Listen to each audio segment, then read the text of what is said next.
before we had kids, we were fine in our marriage. Like our marriage was bliss. And then our greatest opponent came in. Well, let's be real. It was blissfully ignorant, I guess we were. It was great. And then our greatest opponent came in weighing 8 pounds and 1 ounce. Life is like a roller coaster, but it's so much better when we go through it together. Welcome to the Candace Cameron Bure Podcast. We're here to share conversations about life's challenges, celebrations, and everything in between. This season, we are talking about becoming better parents. My husband, Val, is with us again today as Dr. Josh and Christy Straubs lead us through managing conflict in our home. Come join us.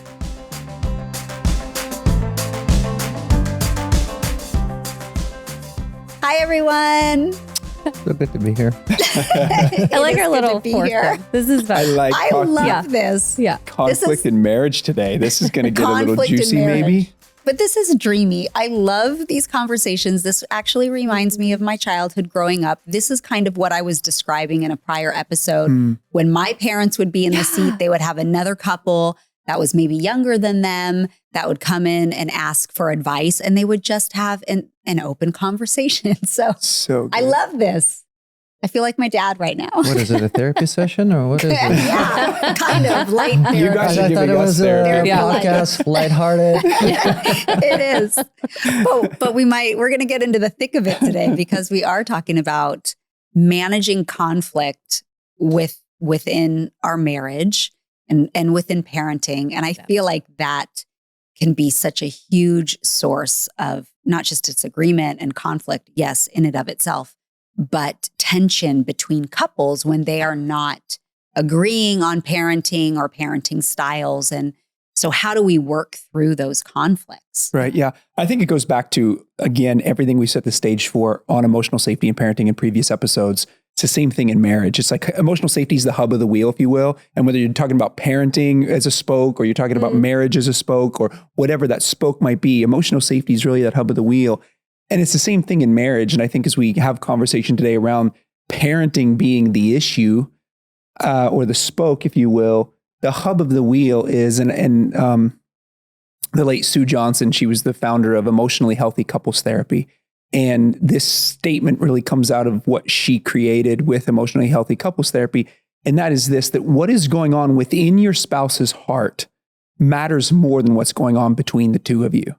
So I think it's important at the outset of this conversation, as we set the stage, to be thinking about if you're married and parenting is the conflict, it's going, okay, how do I prioritize my spouse's viewpoint, their feelings around this, and entering in and making sure I'm fighting for my spouse rather than fighting with my spouse, especially in this big area of parenting. Because as we learned in one of the previous episodes on our kids become who we are, marriage in that one research study from Harvard University was how you treat your spouse was the third most effective parenting strategy to get the outcomes we desire in our kids.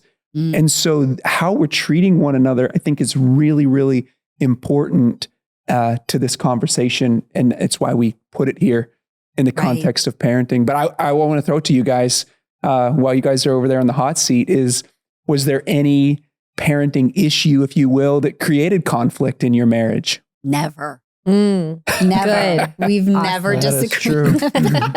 We're about to be struck by lightning right now. Episode is over. It's over. I thought about that a little bit, but and I always say this. I think and I told our kids recently that the kids are great, but they are hardest thing in the marriage. Yep.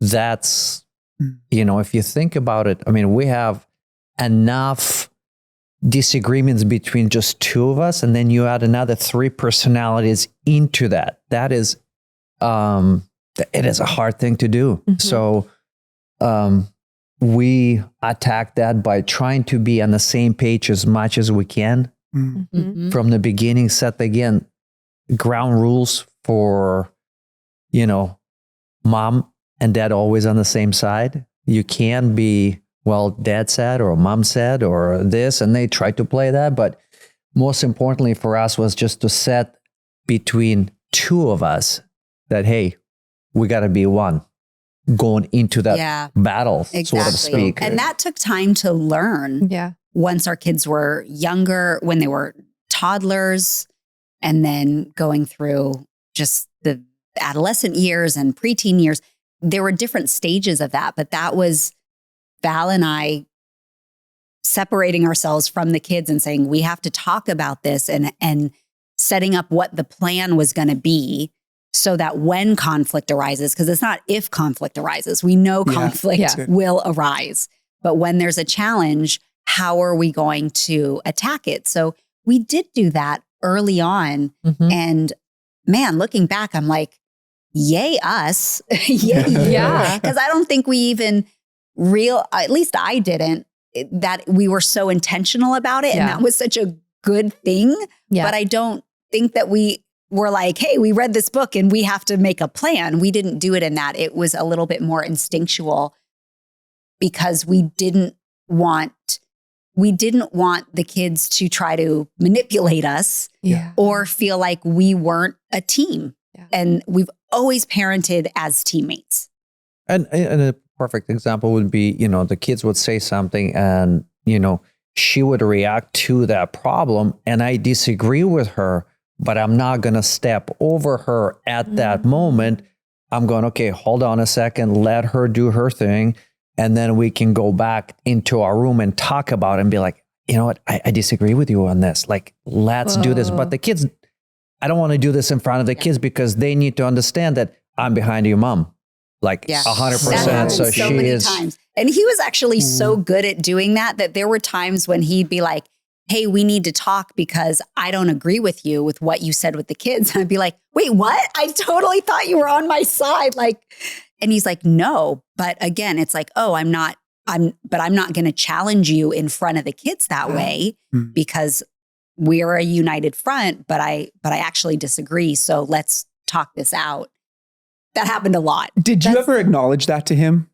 Like in the sense of that you were grateful that he didn't do it in front of the kids, where it was like, I thank you for not doing that. Even though you disagree. Because it sounded like you were surprised. If I publicly acknowledged, but I think we were in agreement. I think we were in agreement that we wanted to be a united front. Yeah. And so sometimes, I didn't get it right. And sometimes he didn't get it right, but we would just keep working through it. It's good. Yeah. And the reason I say that is because I think so often I do this all the time where I take Christy for granted. And, you see something in your spouse that you want to honor. And we just don't think to say it. And I think it's just important to acknowledge, to say, for sure. Let's acknowledge our spouses, because it's just not the norm, I think, for so many of us to do that. Yeah. And I think that's important. When you got it right, because that's what it sounds like. You guys just you hit the nail on the head. Not that we are getting it right every time, but I'm sitting here thinking of all the times that we've gotten it wrong. And I don't know that I've ever seen our kids feel so unsafe when they've seen us fight, like where we have disagreed in front of them. And Josh I've called, been like, don't say that. Or, like in those immature moments, and watching the reaction of our kids and how unsafe that feels to them. I think that's what got us. That's what it's like a slap in the face. Especially our oldest son. I've watched him react. It wasn't even that long ago, but I remember we were arguing about something and I'm watching out of the corner of my eye. He's just like, the anxiety in him is just ramping. And I realized, oh, this is about us. Like, he's watching us argue and it's like crumbling the foundation under him. And that was we had to talk about it afterwards, because I was like, buddy, I was just upset in the moment with Dad. But I am so sorry for how that made you feel. And I hope that repair was, because it was they're getting older and they pick up on things that you could have, hide a little easier when they were younger. I will say that it changed a little bit depending on the season or the age range of our kids, because especially younger, we were very much a united front and have those conversations behind closed doors when we didn't agree. But that's not to say that we didn't sometimes challenge each other in front of the kids, especially when they got older, because for me, it became important that when there were sometimes challenges that at least I didn't agree with, it was important for me to teach Natasha that you can be respectful and disagree as a woman. Yeah. And so as they got older, I pushed a little bit more in front of the kids with Val.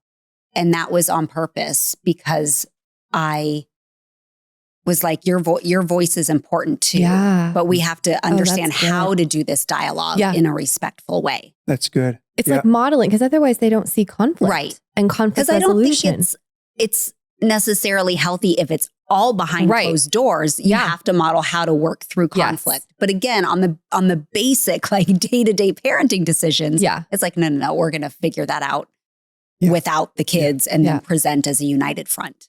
I thought it was fascinating, Val. One of the things you said early on that I want to highlight, because I think it goes without, I think we gloss over it and don't even think about it. I actually have always talked about that our greatest opponent, before we had kids, we were fine in our marriage. Like our marriage was bliss. And then our greatest opponent came in. Let's be real. It was blissfully ignorant, I guess we were. It was great. And then our greatest opponent came in weighing 8 pounds and 1 ounce, right? It was like, once we had kids, it was like, whoa.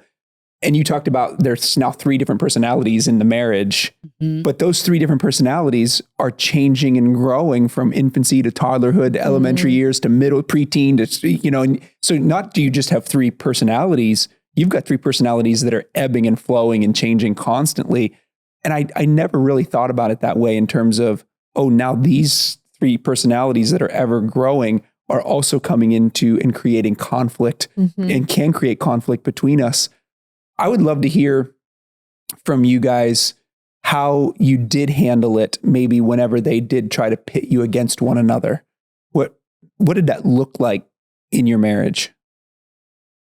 I think that, the simple thing would be, as an example, I would say no on something like, the kids come in and say, hey, can I have a cookie? And I'm like, no, you're not going to have a cookie because of this and this and this.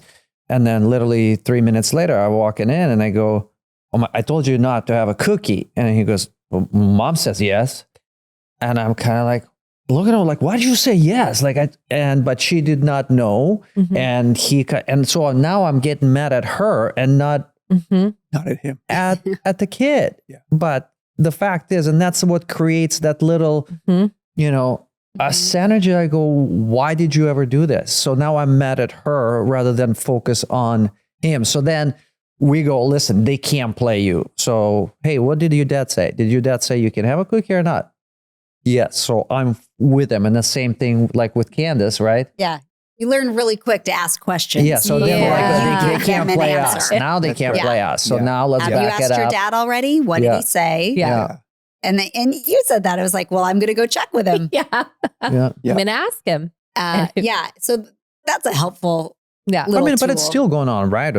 Right now, it's like, one of our kids call me, hey, can I do this? And I'm like, well, did you ask your mom? That's my kind of a first thing because, maybe you already asked mom and mom said no or yes. So I don't want to go and be in a different position. So, but even there's conflict with adult children that, they kind of, I feel like they know generally what answer they're going to get from which parent. So especially if I'm in conflict with one of our kids, they call him right away. And then they have the conversation with him. I'm feeling bad about this. Mom did this and this and that. Mom's the worst. Mom doesn't understand. Mom's whatever.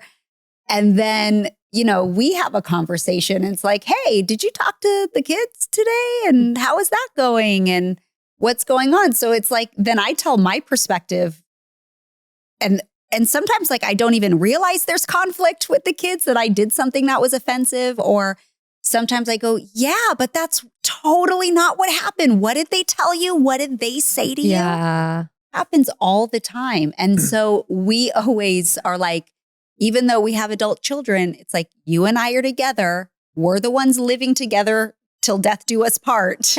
So we are going to be united and not allow the kids to manipulate us, no matter if they're 3 years old or 30 years old. Yeah. We have to always get our stories straight with each other and really have the honesty. So then if like Val goes back and has another conversation with the kids, he has my perspective now to say like, I don't really know if that's exactly what happened, or maybe that's how you felt, but that's really not where your mom was coming from. Yeah. You know, things like that. So you guys really, and I hear you saying this, and I see this often where families will, or spouses individually will prioritize maybe the kids over the marriage, and you see it playing out with the conflict in the marriage. And you guys seem to have really, from the beginning, and I heard you say it's almost more like an instinctual, I think it's Holy Spirit. You allowed Holy Spirit to guide you and going, wait a minute. I knew Val before. Val and I were together before you all ever even entered this world. It's like you guys knew to prioritize your marriage. Yeah. Can you talk a little bit about maybe prioritizing your marriage and how that continued, like maybe even how you fought for her whenever the kids were disrespecting her, or that you guys just always, or maybe vice versa, where it was like, wait a minute, these are the ways that we chose to prioritize our marriage, even above our parenting, maybe even when we didn't agree with the other person. I mean, I will say that I've never felt more protected by my spouse, especially when the kids did get older and they physically got bigger than me really quickly. Again, I'm not a big person. So when the boys could look me eye to eye, I mean, let alone be a foot taller than me, you know, a lot of moms or a lot of women, when your children become physically bigger than you, it doesn't feel like a threat, but like I don't have the physical power anymore. So it's only verbal. It's only my look or what I'm saying to them. Of course, there's a consequence, but that as a mom, I felt more defeated than I was going to win, because I don't think I'm sassy with my tongue. Like I think of them, sorry, I'm rambling, but those boys, like Val and the boys, they can chirp on like when they're playing hockey, and they chirp, man. Yeah. They have one-liners like till, you know. But those boys can't make mama jokes in those one-liners with their dad. That's for sure. No. So that's out of line. And they know that. Yeah. Sometimes they do. So I'm like, no, that's your mom. No. But I feel like they're all so quick with what they can say, and I'm not verbally swift. I mean, you can even hear it when I talk. I try to be thoughtful about my words, so words just don't come out of me like, you know, son, go up to your room, go sit down, go to like that. I don't talk like that. So when they physically become bigger, and then I don't feel like my voice carries weight, I felt like I was at a disadvantage with my kids when they became the same size as me or bigger. And so when Val would step in, when there were things like, I can't address this, like there's something that needs to be addressed with my boys. I don't feel like I'm being respected by them, and they're listening because I'm just little mom over here now. And so those were times when I would wait and I'd say, we're going to have this discussion when your dad comes home, and that we're going to all sit down and talk. And when I would tell him, Val, I mean, I think the first time he ever said, like, you may not talk to your mother that way. You may not talk to my wife that way. I was like, whoa, like I've got some serious backup. And that felt so empowering for me that, again, oh, here's my teammate. Yeah. This is like the defenseman coming in and protecting me. So, and as a wife, it was so powerful for me. And you've consistently done that with the kids. And again, we talked about those words saying, you know, yes, it's your mom, but him using the words, it's my wife. Like, that's my wife you're talking to. I'm like, yeah, we're the teammates. Like, we love you guys. You're part of the team. However, you're going to eventually go off and make your own team. But this team is sticking together. So he is my defenseman for life, and I'm his, just not in a physical sense. I'll be the goalie. I don't know. I don't know where defense will come from, but hey. Come on, it's hockey analogies. I'll be your, the bodyguard or whatever. There you go. Enforcer. My enforcer. It's like the honor. the king and the queen and the prince and princes and princess, right? Yeah. It's like, you don't But in that usurp order. that. That's and right. that's so rare. Like I hear like there's such honor there. And I hear it's such kingdom principles where it's like the father leading the family. And I know that's like in our culture, so controversial now, but that's what that's what I hear. It's like you've really led your family, you've led your wife. And then the kids, it's created this like safe container for them to grow up in. It's sad that it's rare in this culture that we're losing that. And, I always feel like about going to this culture is like, what can I do? I can change the lives of 3 human beings. And that's what I'm creating. So now that our young middle one got married, now he's going to be protector of his wife and that guy that, Elliot is going to come home and she's going to feel safe to be there. And it's, it creates that great relationship in between you and your wife because, I love my wife. I adore her. So it doesn't matter if it's, our kids or some other human being being disrespectful to her. Yeah. That's the time that I step in and go, hey, listen, you're crossing your line. Yeah. Yeah. And I think and you know what? Candace doesn't like it when I'm sometimes a little too aggressive, but when I'm aggressive to protect her, she's like, it's okay. Yeah. So, That I like. that's good. what I Yeah. like. I'm like, Come with me. but I think that's as a culture, especially for us as men, to pay attention to our legacy. I mean, as if you're a husband and a father, your legacy, Exodus, Moses writes about this is, sins of the fathers are past the 3rd and 4th generation, but blessing to the 1,000th generation of those who love me and seek my commands. And that's our heritage. That's our legacy, is to pass to the 1,000th generation that blessing. And we were talking about this earlier, and I didn't mention it in the last episode, but you and I were talking about fathers and how rare it is for fathers to go, I love you, I want to give you a hug. And I think the same thing is true. There was Bronnie Ware was an Australian nurse, and she did research with all these palliative care patients through the years and would ask, what are their greatest regrets? And I think I just think it's important to talk about, because when we talk about being famous at home, there's so much in this Western world that's vying for our attention and our identity. And we want to be famous. We're looking for all the, famous in our own little world, whatever that looks like. And yet when you look at end of life research, the top 3 regrets she found was, number 1 is, I wish I would have lived the life that I wanted to rather than what others expected of me. And in an Instagram, social media world where we're constantly comparing ourselves, it's very easy to live the life that and then we hear the greatest phrase, the greatest struggle is that I'm too busy and we're overwhelmed and there's not enough time. The second greatest regret was, I wish I hadn't worked so hard, particularly from men, or I wish I would have prioritized my personal relationships more. And then the third greatest regret was, I wish I would have shared my feelings.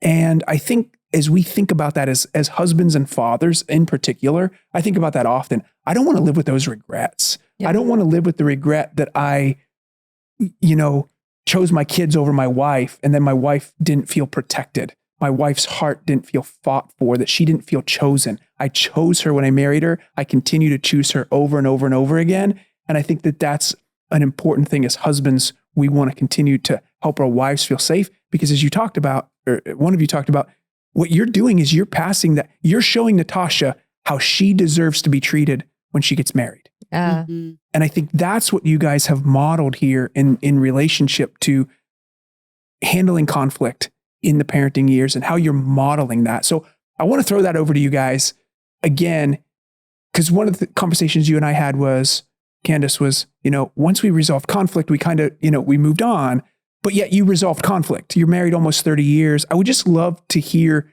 I know you guys talked about maybe you would go into the room. Is there certain ways that you could just practically, that we could give listeners, what were some ways that you did resolve conflict with one another that, it was like, yeah, these are some just helpful ways that you found to be I'm trying to think, and like help me here, because I remember one of the consistent conflicts that I always had with the kids being young, and less when they got older, but still prevalent, were sports. Mm-hmm. And our kids were always in sports. The boys played hockey, Natasha, and tennis, and Natasha played tennis, and Val took them to all of their practices and then eventually coached the boys in hockey, has played tennis with them. Sports have been a huge part of our lives. However, as mom here, we're going, hello, we've got to prioritize God before sports, and all of this, the games are on Sundays, they're on Saturdays and Sundays, and then travel weekends. And so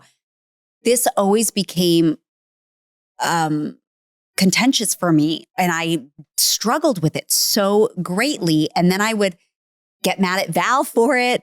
Not really the kids, because they don't plan it, but I'm like, but this is your thing with them. I didn't plan it either. Listen, I'm not saying this was rational on my part. Right, I'm just saying this is how I felt. Yeah. And I was like, I just don't like that sports are coming before God, and we're missing church. And if there isn't an alternative service to go to on a Saturday night or something, I don't think this is right. So we always kind of argued about this. And your response was? I don't even know what my response is, but for us is in that particular it's all about, kind of a consistency and dedication to show them what we're all about, because, you like you're saying is like, but we can do this. And I said, listen, we can go to church on Wednesday. We can go to church on Saturday. We can do that. So it doesn't mean we have to cancel out. Maybe we can do our own Bible study. There's a certain things, and that's the time of their life where you have to be consistent. And the consistency, that's what winning you really, it builds a character. Yeah. And I will agree with you now. And that's the consistency that we were talking about. And when it came from that point of view, because it really truly was not about, you're going to win the next Stanley Cup. It wasn't about even winning nothing, anything. It was just about, we are committing ourselves to something. We said, yes, we're going to play this out and be consistent in our lives. And our yes is going to mean yes, and our no is going to mean no. And I even heard you play that out too, because it wasn't just that you guys had the church. I mean, you're doing bagels and Bibles with the kids. I mean, you guys, there was this consistent, it wasn't just, I think so often, a lot of times we just think that church is our end all be all. But it's like, no, as parents, we need to be discipling our children, because they're with us way more than they are with the church or with any pastor. Right. And so I want to be the primary one who's influencing their heart spiritually. And it sounds like you guys were already cultivating that even in the midst the and potential. I think because of that and talking through that and making some of the alternate decisions when we couldn't go to church, even though that was like the number one priority for me, but it was like bigger picture for him. And then again, being the spiritual leader of our household, I want to also trust him in that and go honestly, and in the most supportive way, like biblically, you're responsible for those decisions that you're making for our family. No pressure.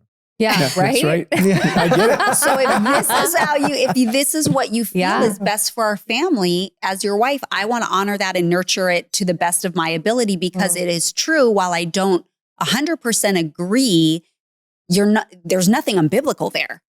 Yeah. We're still teaching. We are pouring into our kids. It's just not looking the way that my preference is. Yeah. As fall rolls in, it's the perfect time to get your family together with easy-to-cook, delicious meals. With Good Ranchers, you can make this fall season a game changer. Now, here's the problem. Too much meat at the grocery store is imported and low quality. So when you get a box of Good Ranchers delivered, you're making a choice that aligns with your family's values. Their beef, chicken, pork, and wild-caught seafood is 100% from local family farms or fishermen with zero antibiotics or added hormones. It is pre-trimmed, they're individually vacuum-packed, and honestly, much better than what you're going to get at the store. So subscribe to any Good Ranchers box now and get a free add-on for 1 whole year. That's a full year of plain chicken breast, Angus ground beef, applewood bacon, or wild-caught salmon with every single order. With my code, you'll get $25 off your first box and free express shipping. That's up to $360 in savings. Go to goodranchers.com and use my code CANDY at checkout. And if you need to pause or cancel, there aren't a lot of hoops to jump through, I promise. Good Ranchers makes it really easy because they're confident you'll love every bite. Use my code CANDY today and make this fall truly memorable with Good Ranchers. GoodRanchers.com, American meat delivered. Well, and can I just say though, Candace, how you just worded that, I think that is such a profound example for women on how it's not, you're not giving up your voice, but you're showing some like what biblical submission really looks like. Cause I think this is such a tricky subject for so many women, especially like you're a strong woman. I think I veer that way too. And that it can be unhealthy, right? Like I can take that and like, I am woman, hear me roar in unhealth. But what you've just said, like you not just respected, honored him, but you empowered him to be like, you are responsible. I respect your decision. And I also, it's like you knew that was still on his radar. It wasn't that the spiritual life of your kids was being ignored. In fact, he's like discipling them in the mornings before school. Like how many men do that?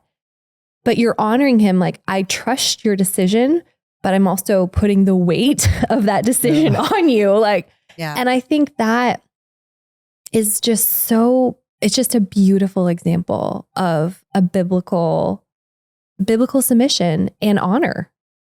And I just, oh my God. No, but it's interesting too, because to that point, you know, and I want to bring that up because it's in my mind, is when we did go to the events, like a hockey, you know, the amount of discipleship I did with 20 other kids that playing on the team, it was amazing. It was truly, you know, and I felt like, hey, this is me being in a church. This is me being a leader. You're a youth pastor. And a youth pastor. And that's what it is. And, you know, some of my examples, I loved it. You know, the dressing room is typically a safe space for kids. They just being kids, whatever, 14, 15. So there could be some bad language. There's some music playing, but they knew the minute that Coach Val walks in, it has to be changed. So I would, you know, I kind of like get to the dressing room and it would be super loud. And the minute that I open the door, all the conversation stop. And I go, guys, you guys can keep talking. And they knew because they could not talk the way they did before I walked in. The music has to be changed. Everything has to be changed. So the way that you can influence other things around you, it's fabulous. And we don't think of that sometimes. And that was the closest thing for maybe some of those kids that they'll ever get to church. Exactly. You know, and yet we are living it out. You know, it leads to a great question of what is church, you know, and what does that truly look like? And I think, you know, we have a Western model of what going to a church building looks like, but yet we are the church. We have Jesus in our heart. Everywhere we go is sacred ground. And we get to be the church everywhere we go. And it was a great example, you know, of you being a youth pastor in a hockey locker room and out on the rink and just modeling that we get to build for the kingdom of God in doing those things. And I just think it's awesome. I would love to hear from you guys too. So we have an example of the way that we tend to go, you know, let me say this first. I genuinely believe what you've challenged me to do, and I feel like I do a pretty decent job so far, but you've challenged me even more. And I just want to challenge men listening, like to fight for your wives' hearts. I just think it's just to level up in how we're pursuing our wives' hearts, especially as it relates to what our children see in us, because we're modeling for them their own future marriages and how they need to see that done. And I think for many of us, that's just it's challenged me to level up. Val, you've done that for me, just even hearing the way you've done this through the teenage years and even shepherding the hearts of other teens in your own circle as you're raising your teens. And it's just a beautiful thing. I think if we could be the church in that and have more men doing that, it's just, man, we would see so much change in youth in our culture. I know. And I think it's such a shift in when we've become so kid focused or kid centric in our homes. It's revolving around the activities of the kids. And it looks like in some ways, almost like worshiping our kids, like just growing these little idols up. And what you are both saying is it's the shift. And I've heard it said so often that a kid feels safest when they know that mom and dad, like this is the priority relationship. And that dad loves mom and mom loves dad even more than they love the kids. And I remember learning that. I feel like early on, it was like, it just feels, we're creating again, the safe container, I think, for our kids to grow up in, but to realize that what we are establishing here is more permanent than what we are even putting into them, because we want them to go off. We want them to go then reproduce this.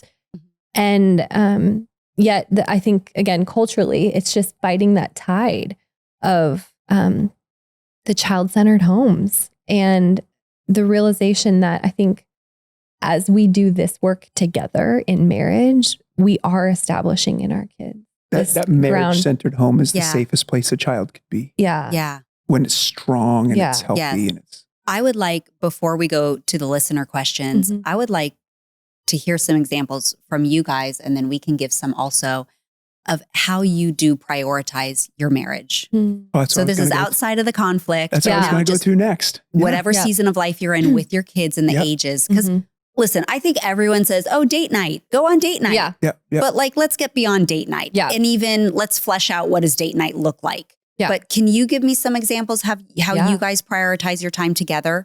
We realized, so we're up early because we still have a little guy, and the kids were finding, we're just sort of this weird span. And so we were finding like at bedtime, we put the kids finally to bed. We were just exhausted and we stopped talking because we were just done for the day.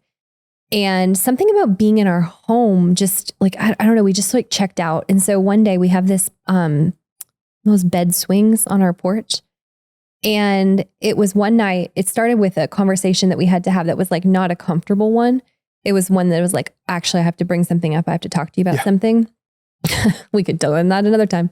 It would end up being an amazing conversation, but that's where it started, is like, we went outside, we sat on this swing, and I don't know what it was. Is it the fresh air? Is it just a different environment? But it started this thing where we're like, every night, let's just go out and sit on the swing. And even if it's 5 minutes, but you don't bring your phone out, where I'm like responding to text messages or whatever. I'm just talking. We're just talking. And it felt like, it was making me cry. It felt like back in the early days where it was just like you and I again, and it was like, I think we've had like, it's given us like vision, like we'll come up with things like, ooh, like out of the box thinking, like, let's go do this. Or like, what if next week we start, planning or prioritizing this? And I'm noticing like this kid is needing this and I'm needing this. And my friend said this to me today and it really hurt. And like, I get to like talk to him again. You see the emotion, like my best friend, it was like, there we are again. And I think almost like leaving the kids inside, they're tucked in their beds. It gave us just this little place that was just ours. And we love date night. We do. We go like probably every other Thursday. We try to make that regular if we can. And we do try to do double dates too with really good friends, because we need that. Like we just come back filled up from those two. But probably more important is our little swing night. Yeah. What about free? Thanks so much. Pass it over. Pass some tissues. Yeah. What about for you guys? Yeah. Like real life. What does it look like? For us, and was because our lives have been so busy. Yeah. Well, travel wise. That's right. So we weren't always in the same city. Same city and all that stuff. And then, you know, and it's like you said, cell phones, the activities, all of that stuff. So, you know, I'm just reflecting on 4 years ago when the COVID happened and everybody went on lockdown and we kind of got in the house together for the first time in 7 years as a family. And first week, we're kind of like, what? Like, I don't know if we like one another and this much time and all of that stuff. And as the time went on, we got back to our roots and really dig deep into and going, this is awesome. And we don't want to lose what this feels like, because it was just great conversation sitting by. We couldn't go anywhere, so we will sit by the fire and we'll just talk as a family, and we'll talk as a two of us, or we go on the hikes. And there's a lot of come from there, because I was thinking about it, you know, like we do date nights, but sometimes date nights will not go as well as I want it to be. I was just thinking about. So it's like date nights, and then she get mad, I get mad, and there's no conversation. There's your date night. We had a season of that, and we kept going weekly on our date night, but we were just not in the healthiest place together. And they were the most uncomfortable and awkward date nights. And we practically sat across from a table, and after, you know, it didn't take but 10 minutes, and it was just a silent dinner. And those were difficult, but we kept going. We kept doing it. We pushed through it, but we've had some really awful date nights. But I think that what I'm trying to say here is we did push through, and we kept going on them. I think the most important part about that time together, like, what do you do to make your marriage work? Yes, dates, doing fun things together that you actually enjoy together. For me, and I think you too, Christy, it's the conversation. It's feeling heard. It's feeling seen. It's having your best friend to say, I get it. It's what I'm about to talk about is probably not high on your priority list. You probably don't care what my friend did to me, said to me, or it's like trivial stuff. Yeah. But the fact that he'll just listen and listen. Yeah. And that he cares. That's all I want. And that he cares. Yeah. And that it's the significant time with the spouse. So you don't have to spend money. Yep. You don't have to go anywhere to spend time with your spouse. So you sit on that porch swing, you go sit at the fire pit, you just sit on the couch in your house, wherever that place is that you can spend 30 minutes, an hour uninterrupted with your spouse. That's the valuable time. Yeah. And that's, you know, we talked about this in a previous episode, but that's one thing that we've cultivated. It's become a lifestyle now, but we actually called it 15 minutes a day. This is when we were in those early rough years where I would just come home and just say, what was one positive feeling you had today? It was one uncomfortable feeling you had today. And I didn't have to fix it. And vice versa. She had to fix it. It's just like, you're sitting with the person that, you know, sees and still sees everything about who you are and still loves you. And you're sharing and you're feeling seen and it's just it's going a layer deeper. You know, Proverbs says to guard your heart. It is the wellspring of life. And I think therefore we need to guard our marital heart. Yeah. You know, when we guard our marital heart, everything else will flow from it. And I step out, as Tim Keller said, when your marriage is strong, you step out into the world in strength. When your marriage isn't strong, you step out into the world in weakness. And I think this just gets a layer below the business of the day and, we got to take the kids here and there and that, to, no, what are you feeling about this? And what are you feeling about that? And it opens up the possibility. It gets awkward at first and it's weird and clunky, but it eventually you start to just learn, okay, I'm okay to share an emotion. I felt brave. I felt, you know, even doing this is like, we're sharing with one another. I feel brave doing this. I'm also going to jump in and say that it was really important also to know what the time frame is, or the timing of those conversations. It's perfect. Because that can get a lot of couples in trouble. That's right. When she's like, well, but I want to talk about this. Yep. And he's like, I don't want to talk about this. And then she feels really hurt because he doesn't want to listen. But it's not that he doesn't want to listen. It's just the timing is not that special time for him. He's not at his best listening time. And do you know where we found that to be the case for us? And this is trial and error. You have to figure it out. Where we found it to work the best for us is when after dinner, we would go for a walk as a family. Mhm. The kids could run ahead, ride their bike or whatever. And she and I would hold back and just have a little walk. And I'm not looking across the table from her and going, Yeah. how are you feeling? It's like, we're walking side by side. That feels Yes. safer for me. And we can just do that and connect. And it's almost like it's like you're processing out loud your life with someone who's just there to be with you. Like, Yeah. and I'm sitting here thinking of like, I mean, we come from the world of counseling, so I love and appreciate it very much. But I think this has probably been more significant in my life than even work with a professional counselor, because it's just on the daily, like it's unpacking the daily stuff. So it's not accumulating so much. And it's someone just like feeling you and living life alongside you. And we did realize like late at nights was a bad idea because I shut down. Well, he shuts down. What's your cutoff point? Because we all know this. I don't know, 7 o'clock. He's like, don't She talk to can- me. Yeah, I said, You're earlier than me. Good. Yeah. No. I'm falling asleep. Yeah. I'm like, I Yeah. don't remember the next Yeah. day. I'm like, So- what were you saying? Yeah. She's like, Was you're that not important? listening. I'm like, I wasn't. I was sleeping. Of course I I was know. sleeping. But it But took wake a up at long- 5:30 a.m. I'll be Yeah. happy to talk to you. Yeah. And she goes, That's no. so fair. Yeah. That's Yeah, so- but it took a long time to figure out. And he finally was like, don't talk to me about anything important after 7 p.m. Like Yeah. my mind is shut off. Yeah. That's- Okay, I those are have good one things. question because you guys hit the structure of your life is different. And a lot of the couples we work with live similarly, where one is off doing something and one is home and there's not time together. Like just in those instances, how do you keep a marriage together when you're not physically together? We recently implemented, a few years ago, Oh. I say recently, but we implemented a 2-week rule to try not to be Oh, that's apart good. more than 2 weeks. Okay. So, and that's made a significant difference because it was very trying on our marriage, especially when we were doing longer stints. Sometimes when I was filming, I was away 5-6 weeks, Wow. multiple times a year, and that did not bode well for us. Yeah. And so we set some new boundaries, some new ground rules, some new guardrails. Yeah. And that 2-week rule has proven to be pretty good. So if I'm away filming a movie, he might come up for a night, a weekend.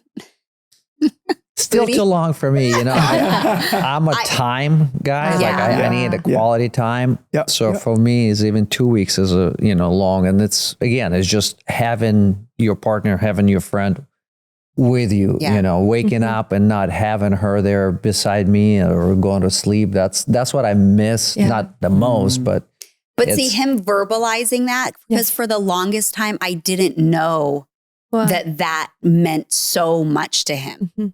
that my physical presence there. And I feel like and see, now we're going to the couples therapy. I promise we'll get to I listener told you questions. that. But you verbalizing that and saying, which I think took a long time for you to say, I want you, like I miss you. I want to cuddle with you. Yeah. Your presence means something. And hearing him say that right now, I'm like, dang, we're not going to go a week. Like Yeah. that's Yeah. a turn on. That Yeah. makes me feel desired, wanted. Like Yeah. I love it. And Yes. it makes me want to be with you even more when you tell me those I things. said it, but in my head.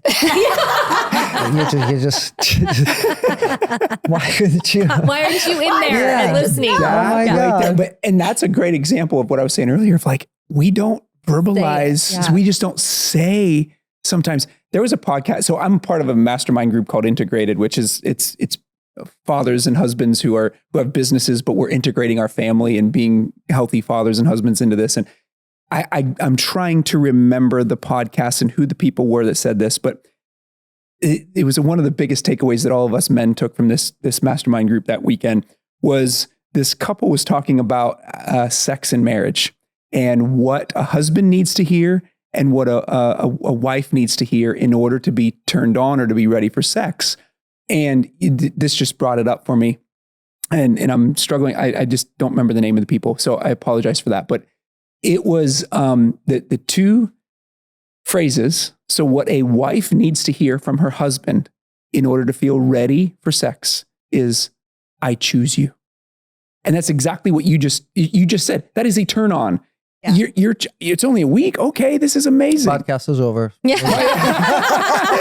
This is it, right? And what a husband needs to hear from a wife, tonight's going to be amazing. Okay. Hey, do we still have time for a listener question? Okay. I think that's a good place. Let's That's what I said to you guys. well, let's take our listener question. This one's from Laura. And she said, the podcast about emotional health has been so interesting to me as I've not had much experience with counseling or therapy. I appreciate that you're so open about your own struggles. My question is, there is not much conflict. If there is not much conflict in a marriage, how do we know that we're still growing closer without that makeup that arises after an argument? So not much conflict in a marriage.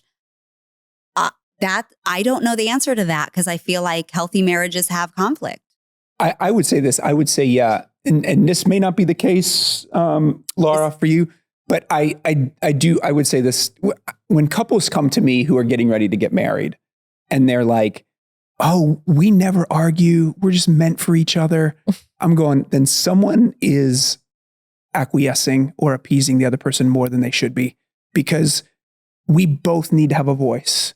And, you know, there's times where Christy has come to me and she has been very forthright to say, hey, I need to have a voice in this. And I'm going, listen, you're my person. Of course you do. Like, let's talk about this. We need to fight for each other's voice. We're two individuals. Yes, we're one flesh, but we're two individuals. And there has to be two voices there. And so I would just, as a challenge, just make sure that one person is not appeasing the other person in the context of the marriage, in this case. And I think that's a beautiful, like, to say it that way is like, you have a voice. Like, God created you uniquely. And yes, there's a lot of melding that does happen in marriage where we become teammates and we do start to look, sound, talk like one another. And yet, I guess I would just say, like, sometimes even for us, I think we've reached a place now, we don't blow up like we used to. So maybe conflict, you know, I think in some homes, you might assume that means like a big fight. And conflict could be just, you know, I kind of disagree with that. And it could just be a more subtle form of conflict in your home. But if there's none, be curious about it. Yeah, be curious about that. You know, then you create some. Yeah, that's right. We'll send our family over here. Yeah, that's exactly right. in your home. But I also You don't have a conflict? Yeah. We're coming in. I'll send in the children. They'll bring it. Here you go. Yeah. I also think it's important too that growing together, a lot of our growth, it doesn't happen because we make up after a conflict. Yeah. And I think that's maybe a misnomer in some respects. Yes, there's great times where we've made up after an argument. We're like, oh, that was awesome. We've grown because of it. But I would say our greatest growth experiences, and I'm toss it to you guys too on this. I don't know that our growth experiences in marriage are always a result of conflict. There's other ways that we grow together as a result of just living life, having adventures together, pushing one another, challenging one another, especially by faith. And saying what is really happening within you, like what is really true for me, and letting you just hear that. That's how we've grown. Yeah. Oh, totally. That's very true. All of those things. Yeah. That's wonderful. Okay. We have a question from Christina. What's your best advice for approaching conflict with in-laws when it comes to raising children when grandma tries to overrule? I plead the fifth. This is honestly one of the greatest questions we get from married, adult children today is when they have children is in-laws and parents, and best advice for approaching conflict with in-laws when it comes to raising children. Well, I would venture to say that as a husband, that whenever I get married to Christy, she becomes my number one priority over my mom. And so, I've got to fight for her heart. My mom's saying, hey, and this isn't necessarily true, but so Mom, if you're listening, but if my mom's going, hey, I want to see the kids X, Y, and Z time. And I'm going, and Christy's like, oh no, we can't necessarily do that. I'm going, okay. So I'm not fighting for my mom with my wife. I'm fighting for my wife and then probably with my mom, but I'm going to have a conversation. Right. I'm going to approach my mom and say, hey Mom, we're a team over here. here's our boundaries, here's our story, here's how we're living our lives. And then I'm going to enter into my mom and I'm going to honor my mom. Like that's what we are called to do. We're called to honor our parents. And so I think it's always important from an emotional safety standpoint, just like we're doing with our kids. Again, this is the hub of the wheel. In-laws become another spoke. I'm going to lead in grace and follow in truth. And so I want to honor my parents. I want to honor what it is that they are trying to share, their concern. I want to empathize with that concern, understand where they're coming from. And then once they feel understood, now I have a lot more rapport to be able to share, okay, these are our boundaries. Now I want to share where we stand with this and how can we come together and make sure that this works? And that's not, I'm giving you a quick answer that is not always that easy because it really does depend on the emotional maturity of your parents and your in-laws. Right. And of your spouse. Yeah, I also want to say it's, Candace's relationship with my mom, and in the beginning was a little bit harsh and not that, they didn't get along. They just didn't know one another, but we also don't speak the same language. Yeah. True. But what I'm getting to it is as maturity of Candace now, where I don't have to argue with my mom about anything. And then there's, of course, my mom wants a certain way, and I'm just, going to talk to Candace. She's like, of course. And so she is mature enough to make those decisions that make lives easier on me, to that I don't have to go to my mom and argue with my mom. So it's very helpful that it maybe took her 5, 10, 15 years it did. To get to that level. And it's just wonderful to have your spouse making it easy on you. But that was maturity and growth. Because in the early years, I felt like I was in competition with your mom. Yes. Yeah. I can. Yeah. And that's what it was. And it was like, but isn't this our house? So why is someone else making a decision in our house? So that was the conflict. But then through maturity and as the kids got older, I also realized, because then I would go back and do the same thing if my parents came in. Yeah. I'd be like, no, let's listen to my mom and dad. And he's like, but you don't want to listen to my mom. Mm-hmm. But then I got to listen to your parents. Yeah. Well, and it's just because I agreed with my parents or something. Yeah.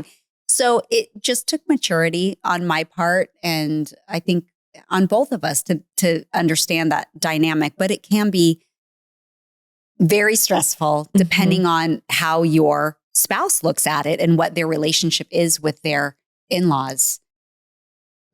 I know I'm trying to give a specific answer, but I mean, I'm grateful to know I just have such a different point of view now that we're older that I'm like, of course, like I want your mom to do whatever she'd like because as long as it's not sinful. Yeah. No one's asking that. Then I want to honor her and she gave you life and I love her and all the things, I think it's important to one of my dear friends, and he's become somewhat of a mentor of mine. His name is Jeremy Pryor. One of the things he talks about is honoring our parents. And one way to do that is, especially if they live close to you, if they don't, you create opportunities for when you're with them on holidays or whatever. But if they do live close to you and you can have them over for dinner, to honor your parents by having them share stories of their childhood or having them share stories of ways that they've overcome adversity or have them share principles that they're teaching your kids. Now all of a sudden you're letting them in your home and they're feeling like, they get to pass their legacy and lessons they've learned.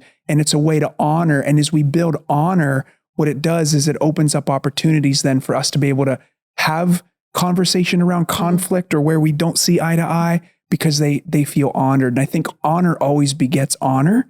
And it's just a way to, instead of always seeing our parents as a problem and like, oh, they're always trying to cause problems. And again, there's in-laws and parents who do. But I think if we as adult children can look to honor first, that honor is going to really come back and pay big dividends. And I think that's very biblical. I'd also like to speak into the in-laws. We're brand new in-laws now that our son got married. Perfect. Yeah. But just in the same way, if your children are married now, you are the in-laws. Think of the decisions that you make in ways that you're going to help your child and their spouse grow their marriage to be a strong union and for them to build them up to be the teammates that you want to see them be and be a mate, not just an amazing couple, but amazing parents. So as hard as it can be to let your kids go and see them form their own lives with someone else, and you're no longer number one in their life, look at it as this beautiful opportunity to continue to pour into them, not to get in the way of them, but to support them and remind yourself, I'm not the number one priority, but how can I help them make their marriage stronger together?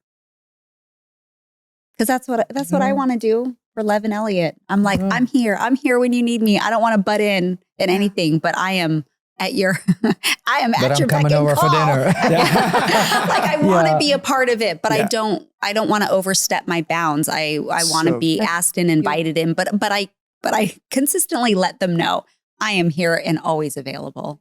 And I think you're modeling what we've talked about. If you are the in-law, and I hope that I am this one day too, is you're just continuing to step into your child's world and just, tell me about your world. And how can I support you? How can I support you? How can I love you? How can I come alongside you? So beautiful. Good. Yeah, and if you have an overbearing in-law, just pray for patience. Okay. Guys, this is such a fun episode. So thank you. Hey, remember, we have a free download for you this season. We're calling it the Healthy Home Guide. It's adapted from Josh and Christy's book, Famous at Home. And you can get it at Candace.com. The link is also in our show notes. You can also get their book, Famous at Home, which is all about what our conversation this season is based on. Until next time, be grateful all day, every day. If you value local, trustworthy, and high-quality food, now is the perfect time to join the Good Ranchers family.